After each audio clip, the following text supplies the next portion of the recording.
축복합니다.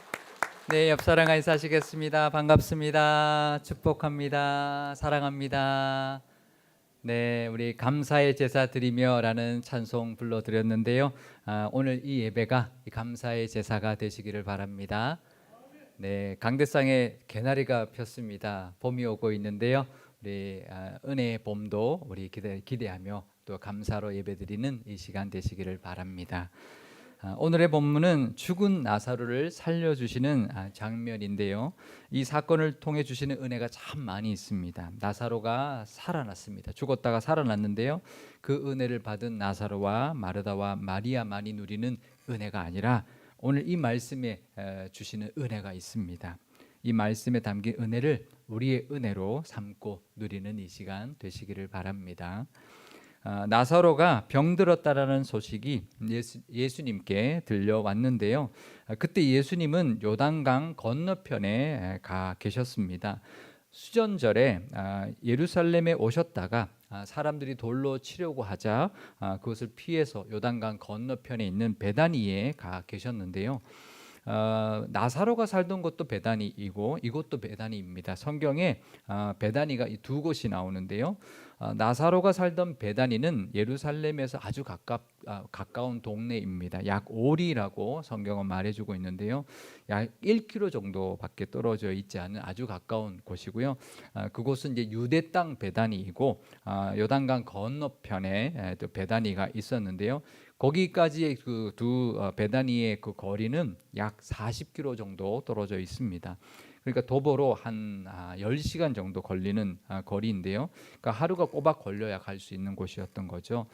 근데 예수님이 나사로가 병들었다라는 소식을 듣고는 이틀을 더 계시다가 출발했다라고 기록해주고 있습니다. 요한복음 11장 6절에서 7절 말씀입니다. 나사로가 병들었다 함을 들으시고 그 계신 곳에 이틀을 더 유하시고 그 후에 제자들에게 이르시되 유대로 다시 가자 하시니, 그러니까 예수님이 이틀이 더 있다가 이제 베다니 유대 땅 베다니로 갔는데 그 도착했을 때 이미 나사로는 죽었고 장사한 지가 나흘이나 지났다라는 것입니다. 이 말이 뭘까요? 나사로가 병들었다는 소식을 전하는데 하루, 또 이틀을 더 유하시고 또 가는데 하루가 걸렸으니 꼬박 4일이 걸린 거죠. 딱 그만큼 시간이 지났다라는 말은 나사로가 예수님께 그 병들었다는 소식을 전하러 가자마자 나사로는 이미 죽은 거죠. 전하러 가는 사람이 가고 얼마 안 있다가 그날 바로 죽었다라는 거죠. 그러니까 예수님이 그 소식을 듣고 바로 출발을 했어도 이미 나사로는 죽고 이미 늦었을 겁니다. 그렇다면 죽은 나사로를 살리시려는 것이었다면 이틀을 더 유할 이유가 있었을까요? 그럴 이유가 왜 있었을까? 왜 이틀을 더 유하시고 가셨을까? 유대인들이 돌로 치려고 했던 것 때문에 가는 것이 좀 주저해서 그래서 그랬던 것일까요? 뭐 그건 아닐 겁니다. 그러면 왜 이틀을 더 유하셨다가 출발을 했을까요? 그것은 그 당시 유대인들의 그 죽음에 대한 생각 때문입니다. 그 당시 유대인들은 사람이 죽으면 그 영혼이 3일 동안 그 시신주의를 맴돌다가 넷째 날이 되어야 완전히 떠난다고 믿었던 것입니다. 그래서 예수님이 죽은 나사로 살리실 때 나을 자가 되기 전에 살리시면 어떻게 생각할까요? 예수님이 살린 게 아니라 그 떠돌던 영혼이 그냥 돌아왔구나 이렇게 여길 수 있었기 때문입니다. 그래서 누가 봐도 완전히 영혼이 다 떠났다, 완전히 죽었다라는 시간까지 예수님이 기다리셨던 겁니다. 그래서 나흘째 되던 날 예수님이 나사로가 있던 그 베다니에 도착을 했는데요. 예수님이 오신다는 소식을 들은 마르다가 예수님을 마중 나왔습니다. 마르다가 예수님을 만나자마자 뭐라고 말했을까요? 요한복음 11장 21절 말씀입니다. 마르다가 예수께 여짜오되 주께서 여기 계셨더라면 내 오라버니가 죽지 아니하였겠나이다. 그러니까 예수님이 이곳에 계셨다면 우리 오라비 나사로가 죽지 않았을 겁니다. 그렇게 예수님을 만나자마자 그렇게 말을 한 것입니다. 그렇죠. 예수님이 예루살렘에 오시면 늘 베다니에 묵었으니까 베다니에 있었다면 나사로는 죽지 않았을 겁니다. 수전절에 마침 예루살렘에 오셨기 때문에 베다니에 계셨다면 나사로를 고쳐주셨을 겁니다. 그런데 예수님이 요단강 건너편 베다니로 가버리셨기 때문에 그 자리에 없었던 것이죠. 마르다와 마리아는 예수님을 늘 잘 대접했습니다. 그래서 아주 가깝게 지냈던 사람들입니다. 나중에 예수님이 그 무덤에 가면서 우시는 장면을 보면서 유대인들 그 주변 사람들이 이렇게 말을 합니다. 나사로를 얼마나 사랑하셨는가 이렇게 말하는 장면을 보면 예수님이 그 가족을 아주 사랑했다라는 것을 알 수가 있습니다. 그러니 나사로의 병이 아무리 죽을 병이고 위독한 병이라고 할지라도 예수님은 고쳐주시고 살려주셨을 겁니다. 그러니 이 마르다와 마리아 입장에서 얼마나 안타까웠을까. 예수님이 계셨다면 이 나사로가 죽지 않았을 텐데 그 안타까움이 있었을 겁니다. 특히 유대 사회에서 가족 중에 남자가 죽는다는 것은 엄청나게 힘들어지는 그런 상황이 되기 때문에 더욱 슬펐을 것이고 더욱 안타까웠을 겁니다. 게다가 남들은 다 고쳐주셨는데 정작 우리 나사로는 고쳐주지 못하셨으니까 좀 섭섭하기도 했을 겁니다. 죽기 직전에만 오셨어도 살았을 텐데 이제는 늦었다 그렇게 생각을 했을 겁니다. 근데 예수님이 이렇게 말씀하셨죠. 요한복음 11장 23절 말씀입니다. 예수께서 이르시되 내 오라비가 다시 살아나리라. 그러니까 나사로가 다시 살아날 것이다 이렇게 말씀하신 겁니다. 그랬더니 마르다는 마지막 부활 때에 다시 살아날 것은 저도 압니다 이렇게 말을 합니다. 근데 예수님의 말씀은 그게 아니죠. 지금 이 순간에 내가 다시 살리겠다라는 말씀이었던 거죠. 그리고는 실제로 죽은 나사로를 살려주셨습니다. 근데 우리도 이 마르다 같을 때가 있는 것입니다. 예수님이 도와주셨다면 이런 일이 일어나지 않았을 텐데, 하나님이 함께 해주셨다면 이런 일이 일어나지 않았을 텐데 이젠 늦었다, 이제 다 끝났다 그럴 때가 있는 것입니다. 우리도 그런 때를 만나죠. 살다 보면 그럴 때를 만납니다. 하나님이 왜 도와주시지 않을까? 하나님이 도와주셨다면 이런 일이 일어나지 않을 텐데 그럴 때가 있는 것입니다. 그럴 때 우리가 어떨까요? 우리의 마음도 마르다와 마리아 같을 것입니다. 그런데 오늘 이 말씀으로 하나님은 우리에게 이렇게 말씀하십니다. 아니다. 아직 끝난 거 아니다. 늦지 않았다. 말씀하는 것입니다. 나사로는 죽었습니다. 하지만 그게 끝이 아니었습니다. 늦은 게 아니었습니다. 죽을 병에서 낫게 하는 것이 아니라 그 은혜가 아니라 죽음에서 살려주시는 은혜를 베풀어 주시려고 그러셨던 것입니다. 더 큰 은혜를 주시려고 그랬던 것이죠. 이 말씀을 통해 우리는 기억해야 할 것이 있습니다. 알아야 할 것이 있습니다. 은혜에는 늦은 때란 없다는 것을 알아야 합니다. 하나님이 베푸시기에 늦은 은혜는 없습니다. 하나님이 은혜 베푸시기에 늦은 때란 없습니다. 설령 죽었다 해도 우리가 보기에 다 끝났다고 해도 그건 끝이 아닙니다. 그때도 역사하실 수 있는 분이 바로 우리 하나님이십니다. 믿으십니까? 하나님께는 늦은 때란 없습니다. 오히려 늦었다고 생각할 때가, 끝이라고 생각할 때가 더 큰 기적과 더 큰 은혜를 누릴 때라는 것을 알아야 합니다. 우리는 평범한 일상 속에서 기적을 원합니다. 사는 건 평범하게 살고 싶지만 또 기적은 바랍니다. 아닌가요? 그냥 평범하게 살고 싶죠? 근데 기적도 또 주시면 좋죠? 근데 그런 기적은 없습니다. 기적은 늘 극적인 상황에서 일어나기 때문입니다. 극적인 상황이란 말은 우리가 보기에 끝이다, 이제 죽었다, 그럴 때인 것입니다. 그때 일어나는 것이 바로 기적입니다.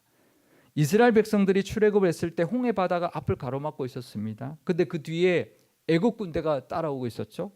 이제는 죽었다, 우리는 끝이다 여겼습니다. 그 막다른 곳에서, 그 막다른 순간에 홍해가 갈라지는 기적을 만나게 된 것입니다. 역사 이래 그런 기적은 없었습니다. 근데 그 일이 어떻게 일어날 거라고 상상이라도 했겠습니까? 이젠 죽었다고 생각했겠죠.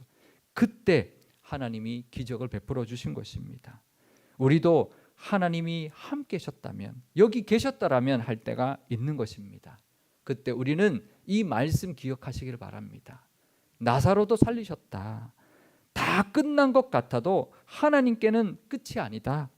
하나님께는 끝이 아니다. 하나님께는 늦은 것이 없다. 그 고백 있으시기를 바랍니다. 하나님은 그때도 역사하실 수 있는 분이십니다. 그리고 오히려 그때가 한 번도 경험해 보지 못한 새로운 은혜를 누릴 때라는 것도 기억하시기를 바랍니다. 늦은 때는 없다는 말은 새로운 은혜가 있다라는 말과 같습니다. 그죠? 또 다른 은혜, 더 극적인 은혜가 있다라는 것입니다. 그러니 늘 하나님의 은혜를 기대하시고 살아가시는 저와 여러분 되시기를 바랍니다. 오늘 본문에서 우리가 발견하게 되는 또 다른 은혜가 있는데요. 그것은 예수님이 마르다를 대하는 모습과 마리아를 대하는 모습이 다르다는 것입니다. 마르다는 예수님이 나사로가 다시 살아날 것이라고 말했을 때 마지막 날에 부활할 것을 제가 압니다 라고 그랬습니다. 그때 예수님이 그 유명하신 말씀을 이 마르다에게 해주었습니다. 나는 부활이요 생명이니 나를 믿는 자는 죽어도 살겠고 무릇 살아서 나를 믿는 자는 영원히 죽지 아니할 것이다. 그렇게 말씀해 주셨습니다. 이 말씀 우리가 장례식 때마다 우리 유족들을 위로하면서 하는 말씀이죠. 근데 이 말씀은 많은 사람들에게 해주셨던 말씀이 아니었습니다. 단 한 사람, 그 마르다에게 위로해 주신 말씀이었습니다. 얼마나 위로의 말씀, 또 그 말씀으로 또 하나님의 진리를 가르치면서 위로해 주신 것입니까? 왜 그러셨을까요? 왜 마르다에겐 그렇게 말씀으로 위로해 주셨을까요? 이걸 요즘 말로 하면요, MBTI에서 T처럼 대해 주신 겁니다. T라는 것은 논리적이고 이성적인 성향을 가진 사람을 뜻하는데요. 마르다가 T 성향이었기 때문에 그 성향에 맞게 T처럼 위로해 주신 것입니다. 근데 마리아는 좀 다르게 대해 주셨는데요. 마리아도 마르다처럼 예수님을 만나자마자 이렇게 말했습니다. 요한복음 11장 32절 뒷부분입니다. 주께서 여기 계셨더라면 내 오라버니가 죽지 아니하였겠나이다 하더라. 그러니까 마르다처럼 마리아도 똑같이 말했습니다. 근데 다르게 대합니다. 나는 부활이요 생명이다 이렇게 말씀하지 않으십니다. 어떻게 하셨나요? 그가 우는 것을 보시고 심령의 비통이 여기시고 불쌍히 여기사 예수께서 눈물을 흘리시더라. 그러니까 마리아에게는 그냥 같이 울어주신 겁니다. 마리아는 F 성향입니다. 감성적인 성향이기 때문에 그냥 같이 울어주면서 F처럼 위로해 주신 것입니다. 마르다와 마리아에게 다르게 대해 주신 것이죠. 만약에 마르다에게 이 마리아처럼 그냥 우셨다면 마르다는 어떻게 생각할까요? 여기 계셨으면 안 죽었을 텐데 이제 오셔서 왜 울고 그러셔? 좀 빨리 오시지. 그랬을 겁니다. 속으로. 그죠? 근데 마르다에게는 나사로가 다시 살아날 거야. 믿어라. 이렇게 말씀으로 위로해 주신 것이죠. 근데 만약에 마리아에게 나사로가 다시 살 거야. 이렇게 말하셨다면 마리아는 어떻게 생각했을까요? 지금 나사로는 이미 죽고 없는데 나중에 마지막 때 살아날 걸 왜 지금 이야기하셔? 안 그래도 슬픈데 위로는 안 해주시고 남의 마음도 몰라주고 왜 그러셔? 이제 아마 그랬을 겁니다. 하지만 T 성향을 가진 마르다에게는 T처럼 또 F 성향을 가진 마리아에게는 F처럼 대해 주신 겁니다. 똑같은 상황에서 똑같은 말을 하는 그 두 사람에게 다르게 대해 주신 것이죠. 예수님은 이처럼 우리에게 꼭 맞게 대해 주십니다. 예수님의 MBTI는 뭘까요? T일까요? F일까요? T도 있고 F도 있고 둘 다 똑같이 모든 것을 완벽하게 균형 있게 가지신 분이십니다. 그렇다면 우리에게도 그렇게 대해 주실 겁니다. 우리를 너무 잘 아시고 나보다 나를 더 잘 아시니 나에게 꼭 맞게 대해 주시고 꼭 맞게 위로해 주시고 꼭 맞게 인도해 주실 줄 믿습니다. 그러면 힘들 때 하나님께 나아가 위로받을 수 있습니다. 하나님이 나에게 꼭 맞는 위로 주시고 꼭 맞는 말씀 주시고 꼭 맞는 힘을 분명히 우리에게 부어 주실 것입니다. 그 하나님의 세밀하시고 섬세하신 위로를 받으시고 그 어떤 상황에서도 힘을 얻고 살아가시는 저와 여러분 되시기를 바랍니다. 이제 마르다와 마리아와 함께 예수님은 나사로가 묻혀있는 무덤으로 갔는데요. 그 무덤 앞에서 예수님은 저 무덤 문을 막고 있는 돌을 옮겨 놓으라고 말씀하십니다. 그러자 마르다가 이렇게 말하죠. 이미 죽은 지 나흘이나 돼서 냄새가 납니다. 그랬는데요. 예수님이 이렇게 말씀하십니다. 내 말을 믿으면 하나님의 영광을 볼 것이다. 이렇게 말씀하셨습니다. 맞습니다. 우리도 하나님의 말씀 믿으면 하나님의 영광을 우리 삶 가운데도 보게 될 줄 믿습니다. 아멘이시죠? 하나님의 말씀 믿고 하나님 의지하고 나가면 하나님의 영광을 우리도 보게 될 줄 믿습니다. 그리고 예수님이 큰 소리로 이렇게 말씀하셨습니다. 나사로야 나오너라. 그러자 죽은 나사로가 온몸을 배로 동인 채로 무덤 밖으로 나왔습니다. 온몸이 지금 천으로 꽁꽁 묶여 있으면 어떻게 나왔을까요? 꿍청꿍청 이렇게 뛰어서 나왔겠죠. 그러자 예수님이 사람들에게 이제 저 천을 풀어놓아서 잘 다닐 수 있게 해라 이렇게 말씀하셨습니다. 이 장면에서도 우리가 받을 수 있는 은혜가 있는데요. 예수님은 얼마든지 예수님이 부활하셨을 때처럼 무덤 문을 천사들이 그냥 들어서 날려버릴 수 있고요. 나사로를 감고 있었던 그 세마포 그 천을 저절로 풀어지게 해서 그냥 멀쩡한 몸으로 나사로가 톡톡톡 걸어 나오게 하실 수 있는 분이십니다.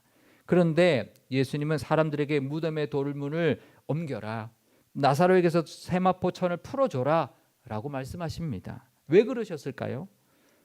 여기에 하나님 나라의 또 다른 은혜가 숨어 있습니다. 하나님은 우리를 위한 은혜의 몫을 남겨주시기 때문입니다. 하나님이 다 하시지 않습니다. 우리의 몫을 남겨주십니다. 출애굽했을 때요, 홍해를 갈라주시는 기적을 베푸셨습니다. 그런데 이스라엘 사람들의 몫도 남겨두셨습니다. 그 홍해, 갈라놓은 홍해의 그 길을 발로 밟으며 건너가게 하신 거죠. 불과 구름 기둥으로 인도해 주셨지만 그 광야길은 직접 걸어가게 하셨습니다. 여리고 성도 무너지게 하셨지만 믿음으로 7일 동안 그 여리고 성을 돌게 하셨습니다.